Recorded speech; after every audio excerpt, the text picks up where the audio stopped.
మేడ్చల్ జిల్లా జవహర్ నగర్ పిఎస్ పరిధి యాప్రాల్లో జరిగిన హత్య కేసును ఛేదించిన పోలీసులు. ఇటీవల యాప్రాల్లో జరిగిన హత్య కేసులో సందీప్ అనే వ్యక్తిని అరెస్టు చేసిన పోలీసులు. సుధీర్ కుమార్ అనే వ్యక్తిని యాప్రాల్లోని ఆదిత్య వైన్స్ వద్ద ఇనుపరాడు సందీప్ కుమార్ అతని స్నేహితులు పాత కక్షల నేపథ్యంలో వైన్స్ వద్ద గొడవ జరిగినట్లు పేర్కొన్న పోలీసులు. హత్యకు సహకరించిన సుమిత్, వివేక్లను అరెస్టు చేసి రిమాండ్కు తరలించిన పోలీసులు. అదేవిధంగా ప్రజలకు ఏదన్నా కంప్లైంట్స్ చేయాలనుకుంటే ఇమ్మీడియట్ రెస్పాన్స్ గురించి అని చెప్పేసి మీకు అందరికీ తెలిసిందే. ఎస్టర్డే నిన్న మా డీజీపీ గారు, తెలంగాణ డీజీపీ గారు, గవర్నర్ ఆనంద్ ఐపీఎస్ గారు సారు 112 కూడా ఇమ్మీడియట్ రెస్పాన్స్ గురించి చెప్పేసి అది కొత్తగా లాంచ్ చేయడం జరిగింది. ఇది మరియు 100 కూడా కంటిన్యూ అవుతూ ఉంది. ఇది అన్ని సేవలు ఇందులోని భాగంగా ఉంటాయి కాబట్టి ఇది కూడా ప్రజలందరూ ఉపయోగించుకోవాలని మా తరఫున విజ్ఞప్తి.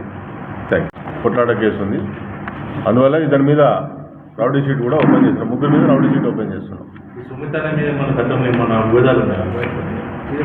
ఏది కంప్లైంటా? సుధీర్ కుమార్ దెబ్బ తగిలిన ఆయన, అతని మీద ఏం లేవు. గుడ్ ఈవినింగ్ అండి. నిన్న యాప్రాల్లో ఒకటి సీరియస్ ఇష్యూ జరిగింది. ఇందులో కంప్లైంట్ సుధీర్ కుమార్ అని ఉంటాడు. ఇతనికి తర్వాత ఈ అక్యూజ్డ్ సందీప్ కుమార్ ఇద్దరికి ఈ యాప్రాల్ భగత్ సింగ్ నగర్లో కిరాణా షాప్ దగ్గర చిన్న పెట్టి ఇష్యూ జరిగింది. ఏదో వాదలాట జరిగిందనమాట, చిన్న పెట్టి ఇష్యూ గురించి. వీళ్ళంతా ఒకటే ఏరియాలో ఉంటారు వీళ్ళిద్దరు.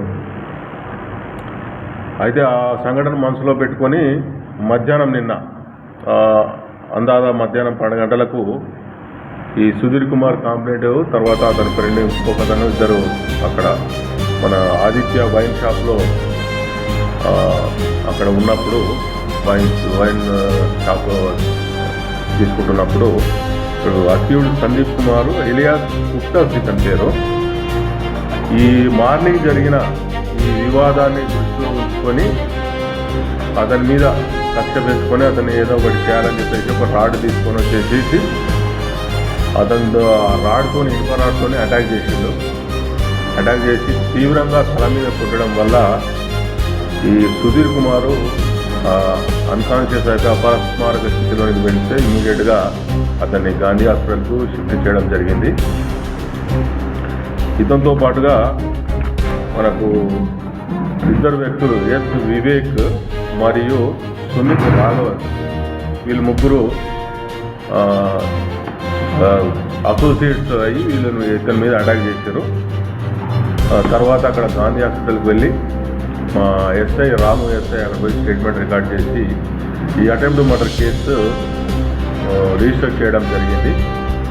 తర్వాత ఈ అక్యూజ్డ్లను కూడా ఇమ్మీడియట్గా వాళ్ళను అదే రోజు నిన్న సాయంత్రం వాళ్ళని అదుపులోకి తీసుకోవడం జరిగింది. అదుపులోకి తీసుకొని వాళ్ళ ఇంటరాక్షన్ చేసి అయితే కారణం చిన్న పెట్టి ఇష్యూలో గొడవ జరిగినందుకు ఇతను అటాక్ చేసినట్టు తెలుస్తూ ఉన్నది. ఈ ముగ్గురిని కూడా మేము అరెస్ట్ చేయడం జరిగింది. అరెస్ట్ చేసి మేజిస్ట్రేట్ గారి ముందు ప్రవేశపెట్టడం జరిగింది. వీళ్ళందరి మీద ఈ ముగ్గురి మీద అటెంప్ట్ మర్డర్ కేసు రిజిస్టర్ అయింది. తర్వాత వీళ్ళది రౌడీ షీట్ కూడా మేము రెడీ చేసి ఓపెన్ చేస్తూ ఉన్నాము. ఈ విధంగా చట్టాన్ని తమ చేతుల్లోకి తీసుకొని భౌతికంగా దాడులు చేస్తే మేము జవహర్ నగర్ పోలీసు వారు కఠినంగా వ్యవహరించి వాళ్ళ మీద కేసులు కూడా కఠినంగా విధిస్తాము. అదేవిధంగా జైలు కూడా పంపడం జరుగుతూ ఉన్నది. అందువల్ల ఎవరైతే వీళ్ళైతే సంఘ వ్యతిరేక శక్తులు ఉంటారో వీళ్ళ మీద కఠినంగా వ్యవహరిస్తాము. కాబట్టి ఎవరు కూడా చట్టాన్ని తమ చేతిలోకి తీసుకోకుండా వాళ్ళకి ఏమన్నా ఇష్యూస్ ఏమైనా ఉంటే వాళ్ళు పోలీస్ స్టేషన్కి వచ్చి వాళ్ళు పోలీస్ స్టేషన్లో కంప్లైంట్ చేయాలని మేము కోరుతా ఉన్నాము. అదేవిధంగా ఈ విధంగా వ్యవహరించే వాళ్ళ మీద కఠినంగా వ్యవహరిస్తామని చెప్పేసి హెచ్చరిక కూడా జారీ చేస్తూ ఉన్నాం. వీళ్ళని ముగ్గురిని ఇంతకుముందే మనం మేజిస్ట్రేట్ కోర్టులో ప్రవేశపెట్టడం జరిగింది. తర్వాత వీళ్ళని రిమాండ్కు జైలుకు పంపిస్తాం.